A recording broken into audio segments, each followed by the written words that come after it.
Linear, heading लिखिएगा linear.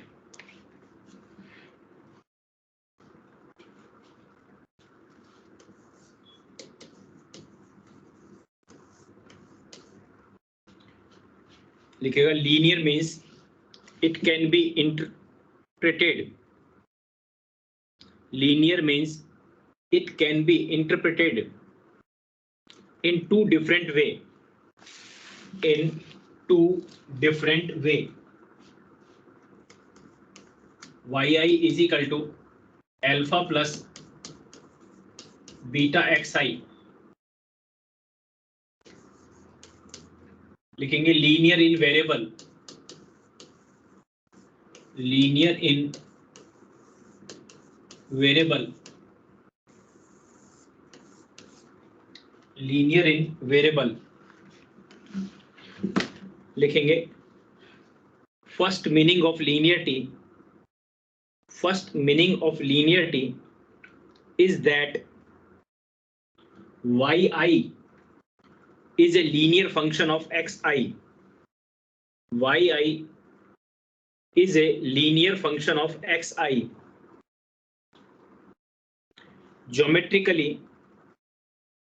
Geometrically the regression curve or line, geometrically regression curve or line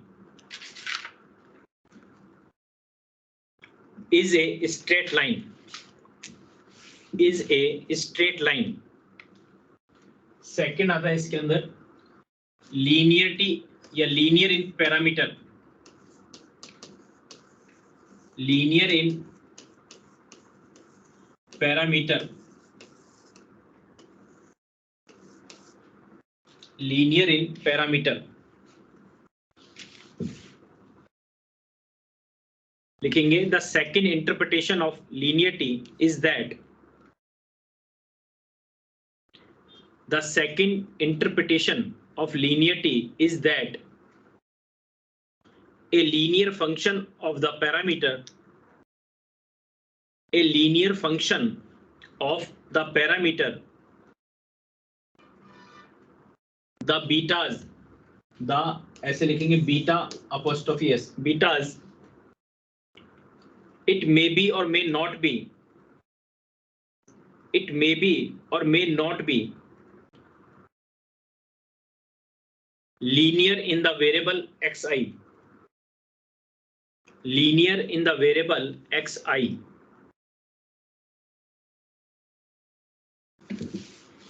For example, ये question exam के अंदर आया हुआ है, 2 मार्क्स का या 5 मार्क्स का।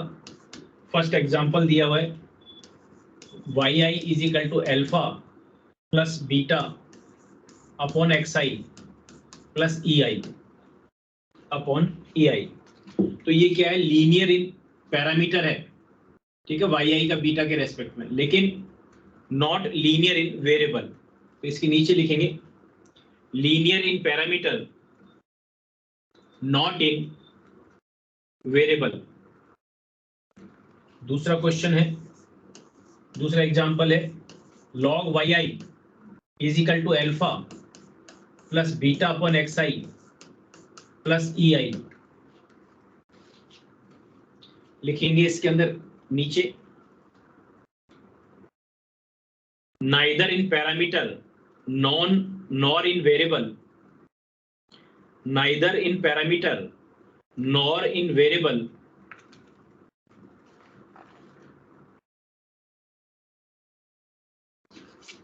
तीसरा है इसके अंदर log yi is equal to log alpha plus beta log xi plus ei।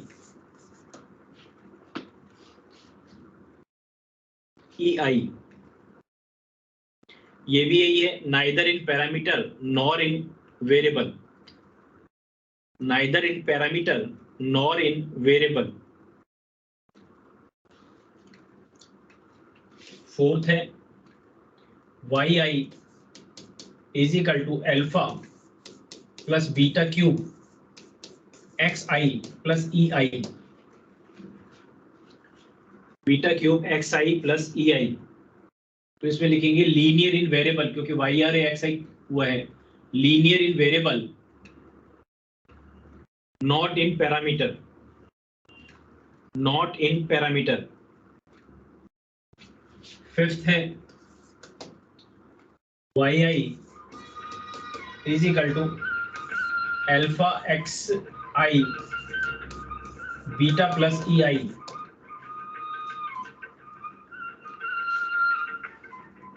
इसका फोन कैसे आ रहा है? हेलो हेलो, हाँ जी, सर वो मेरा ऑन ही नहीं हो रहा टीम्स। मैं क्या करूँ भैया, तो क्लास चल रही है। सर फिर या तो आप रिकॉर्ड कर लीजिए प्लीज, क्योंकि मेरा हो ही नहीं रहा कुछ।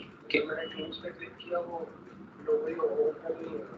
तो उसको रीस्टार्ट कर ले। इंस्ट्रूमेंट क्या किस पे कर रहे हैं? सर रीस्टार्ट किया, रीस्टार्ट करके कर रहा हूं। दोबारा कर ले। रीस्टार्ट की जो लैपटॉप पे है या उस पे? लैपटॉप पे। तो लैपटॉप को रीस्टार्ट कर ले, या कोई अपडेट्स होते हैं तो अपडेट्स कर ले उसके अंदर। तो फिर से एक बार रीस्टार्ट किया, एक बार पहले कर दिया था इसे ऑन करने के बाद। तो neither in parameter nor in variable, neither in parameter nor in variable, क्योंकि इसकी एक्स आई की पावर बीटा है और ये उसके अंदर है। तो इस तरह से केवल ये केवल 2 या 5 मार्क्स के अंदर ये पूछा है कि कौन सा फंक्शन जो है वे लीनियर है पैरामीटर के अंदर और कौन सा है नॉन लीनियर है। सर फोर्थ हाँ में जी। बीटा की पावर क्या है? 3। ठीक है, तो ये एक टॉपिक बच रहा था अपना इसके अंदर। इसमें लिखा था कि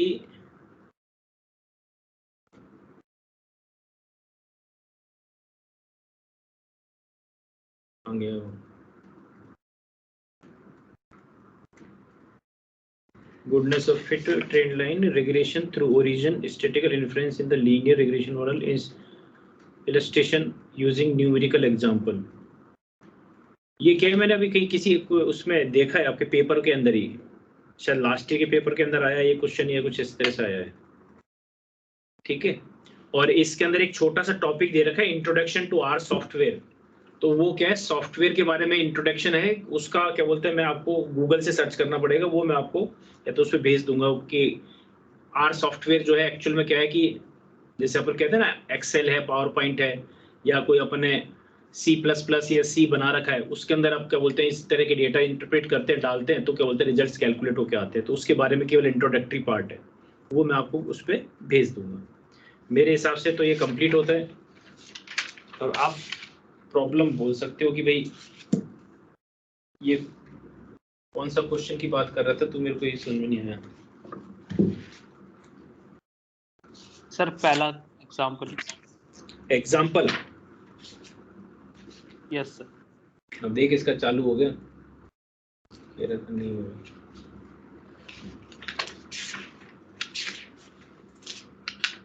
एग्जाम्पल फर्स्ट,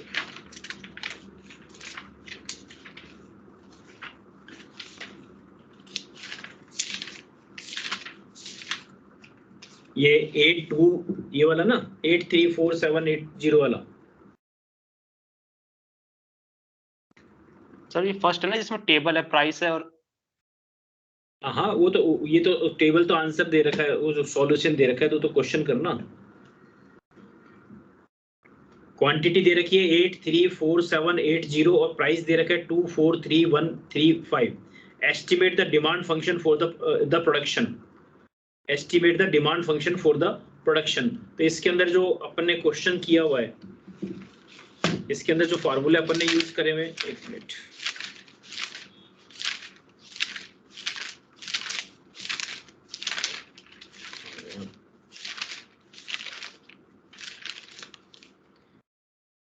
ये वाला एक फार्मूला है, क्या बोलते हैं, beta hat is equal to,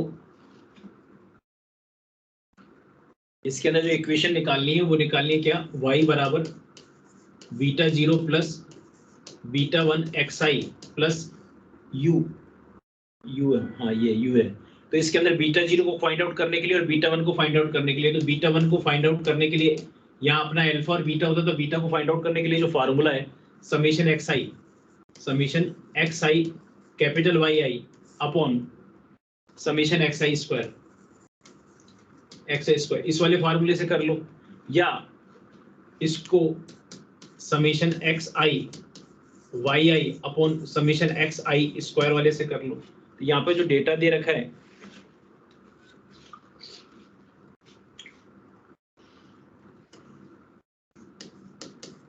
ये है आपके पास क्या, y की वैल्यू जो है वो है आपके पास क्या 8 3 4 7 8 और 0, और x की वैल्यू दे रखी है 2 4 3 1 3 5 1 3 5,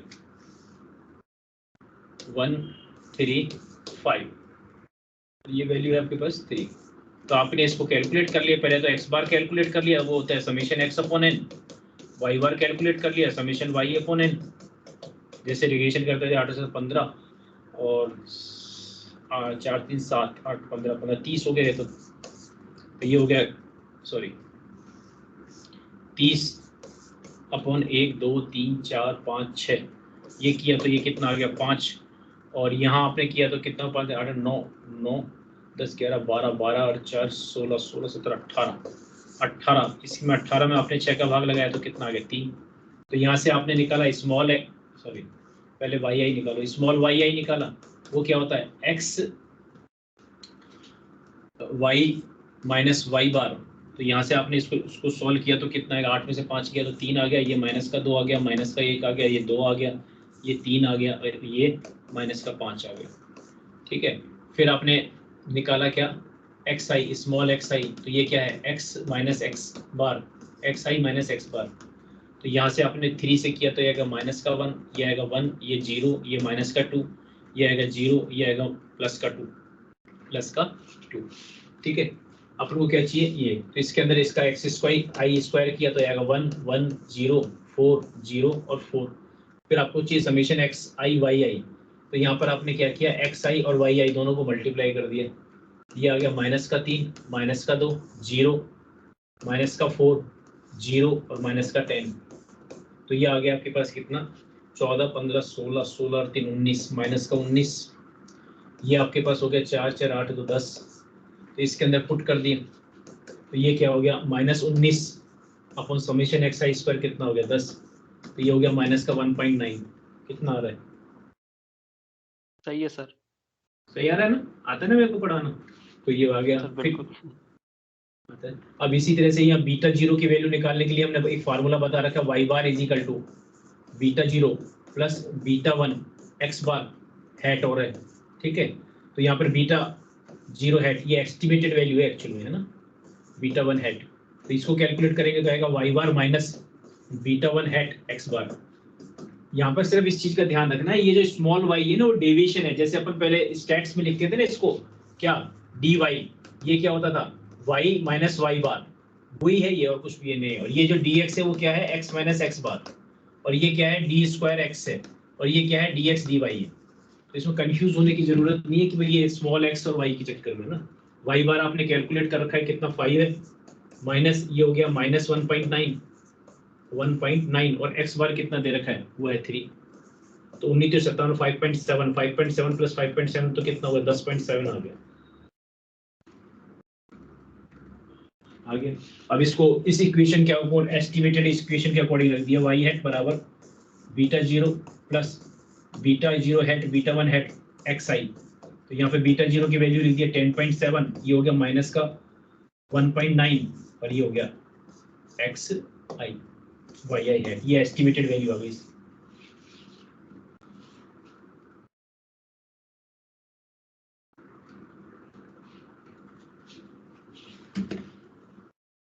सर इस क्वेश्चन में यूआई क्या है?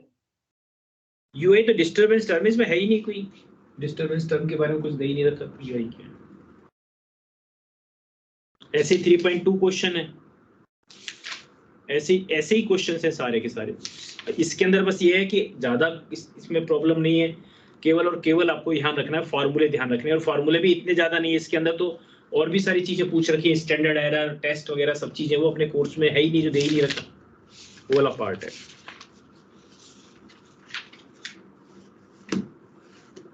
और बोलो सर फर्स्ट का ही जो थर्ड वाला पार्ट है हाँ क्या है? सर, इसमें जो इसका the forecast demand at price 8 is negative, there is no demand at this price, sir इसका मतलब क्या हुआ? क्या कह रहे हैं? Forecast the level of demand if price rise to 8, ये जो प्राइस है वो क्या है अपना x है, यहाँ पर 8 कर देंगे, xi की जगह 8 रख दीजिए सर, तो यहाँ पे क्या आएगा 10.7 माइनस 1.9 और यहाँ पर आपने 8 पुट कर दिया, इसको सॉल्व कर लो। 1.9 मल्टीप्लाई बाई 8 वो हो गया 15.2 माइनस 10.7, तो क्या हो गया माइनस की आ गई, तो डिमांड जो है इतनी घट जाएगी कि क्या बोलते हैं उसको रेलेवेंट ही नहीं है इसके अंदर, वो बोल रहा है इसके अंदर -4.5।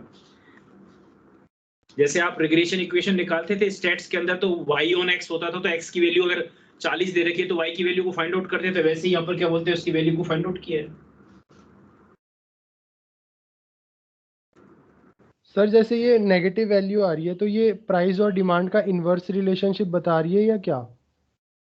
अरे भैया ये बता रही है कि जैसे मैंने कहा आपकी इक्वेशन निकाली मैंने, रिग्रेशन इक्वेशन की, जैसे इस तरह से पढ़ता है तो ये इक्वेशन बन के आई, लेकिन मैंने कहा कि क्या बोलते वो इंडियन इकोनॉमिक सर्विसेज के अंदर क्या करेगा, तो उसका रिजल्ट क्या आ रहा, माइनस में आ रहा है, यानी क्या जब प्राइस 8 रुपए हो जाती है तो डिमांड जो है माइनस में चली जाती है, ये शो कर रहा है। ये शो नहीं कर रहा कि इसके अंदर नेगेटिव रिलेशनशिप है। अगर इसके अंदर अगर मान लीजिए ये 1 होता, 1.9 की जगह 1 लिख लेते तो क्या होता, ये पॉजिटिव आ जाता, तो कहते साहब गिवन गुड्स हो गया। डिमांड फंक्शन ये एक्चुअल में ऐसे दे रखा है कि demand function is equal to 10.7 minus 1.9 P, ऐसे दे रखा है ये डिमांड फंक्शन। जैसे मांग फलन होता है माइक्रो इकोनॉमिक्स के अंदर, या अपन ने क्या बोलते हैं इसमें भी किया हुआ है, क्या बोलते हैं मैथमेटिकल इकोनॉमिक्स में, कि dx इज इक्वल टू, ये तो समझ में आता है कि साहब ये तो डिमांड फंक्शन है, ये प्राइस दे रखा है, लेकिन अब इसको ऐसे चेंज कर दिया y और x की फॉर्म के अंदर, ये प्राइस है ये डिमांड है।